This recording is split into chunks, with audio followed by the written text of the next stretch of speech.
Shirika la kilimo nchini Agricultural Society of Kenya tawi la Mombasa nalenga kupanda miti 10,000 katika eneo la Pwani mwaka huu.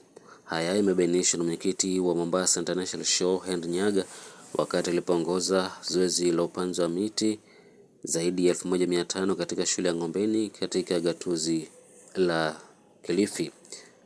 Nyaga amesema ni desturi ya shirika hilo kuendeleza zoezi hilo kwa jamii kabla ya maonyesho ya kilimo na hivyo kusaidia serikali katika nia yake ya kupanda miti bilioni 15 katika ruwaza ya mwaka 2030. Ndio, kabla ya show ianze, huwa tuna functions ama shughuli kadha wa kadha za kukaribisha hiyo show ama za kuhamasisha show yetu, na hasa kwenda kwa mashinani kwa wakulima, wafadhili na wengineo ambao tunashirikiana na wao ili maandalizi yetu yawe mazuri. Kwa hivyo siku ya leo tuliandaa kwamba kwa vile kuna mvua tuwe na siku ya kupanda miti, na huwa tutafanya katika pwani nzima. Tumeanzia hapa Kilifi County, sehemu ya Ngombeni, ambapo leo tunapanda miti hapa zaidi ya 1300, na tuna furaha kwamba shule ilitukaribisha na pia viongozi wa eneo hili watukaribisha.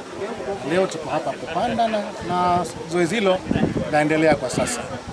Lengo letu ni kwamba tusaidie serikali yetu, tusaidie rais wetu katika hali hii ya kwamba tuweze kuhifadhi mazingira na kukuza mazingira yetu. Tunajua kwamba idadi ya miti ama misitu katika nchi yetu bado haijafikia kiwango ambacho tunatakikana, 10% bado. Kwa hivyo tukaona kwamba na sisi tuchangie kwa upande wetu. Kwa hivyo lengo letu kama society tawi la Pwani ni kupanda zaidi ya miche 10,000 katika maeneo yote ya Pwani. Tumeanza hapa, tutazunguka katika kaunti zote kuhakikisha kwamba tumepanda miti. Aidha, amechukua fursa hiyo kuwahimiza wafanyabiashara na onyeshaji kuchukua nafasi mapema ushiriki maonyesho ya kilimo ya mwaka huu ambayo yataanza tarehe 2 hadi 6 mwezi Septemba, akisema zaidi ya watu 250,000 hudhuria maonyesho hayo. Show ya mwaka huu ipo Septemba kuanzia tarehe 2 hadi tarehe 6 hapo Mkomani, Mombasa. Tunawakaribisha mapema hivi. Kama unafanya biashara ama mkulima, ungependa kuonyesha bidhaa zako, kuja mapema, uwahi mapema, angalia mahali unaweza kuweka kibanda chako, uanze kujitayarisha mapema. Maana show ya Mombasa inaanza kushika sana, wageni huwa ni wengi kutoka sehemu mbalimbali. Kwa hivyo ukija mapema, utawahi mapema, itakuwa ni vizuri. Kwa ujumla, maonyesho ya Mombasa kupokea wageni zaidi ya 250,000 katika hizo siku 5 za maonyesho. Kwa upande wake, mwalimu mkuu wa shule ya upili ya Ngombeni Penina Mwangi amelishukuru shirika hilo na washirika wake kwa kuendeleza zoezi hilo katika shule hiyo.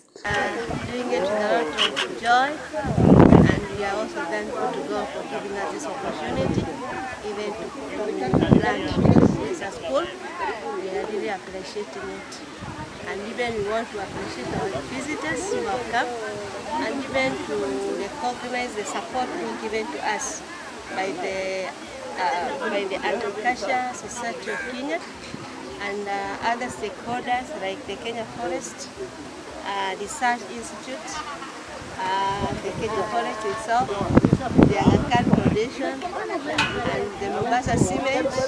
We are so happy even for the contribution that they have done. Kwa upande wake, mkurugenzi wa elimu wa TSC gatuzi dogo la Chonyi Mariam Swale amehimiza walimu na wanafunzi kufufua vilabu vya 4K katika shule zao. Wanafunzi kuna hizo clubs, 4K clubs, kuna mazingira. Hakikisha hizo society, hizo clubs kama zimekufa ziwe revived. Zile shule ambazo ziko hapa leo, Jisoni, St. Teresa's, Ngombeni, na hapa wito kwamba hizo clubs mkiparticipate vizuri kama patron, kama members, hiyo peke yake pia itakusaidia pia wakati wa kutafuta kazi. Kwa hivyo tushirikianeni pamoja na walimu wetu, kama hizo clubs kidogo pengine zimelala, tuzirevive, ziwe active, tuzifanye vizuri Hivi yale mambo yote yanahusika na 4K Club yaendelee. Nafikiri na head teachers au principals watatusaidia, watatupatia support in that area. Kulingana na Nyaga, shirika hilo linalenga kuendeleza zoezi hilo katika kaunti nyingine za Pwani ikiwemo Lamu, Taita Taveta na Mombasa. Ali Vincent, Benvin TV.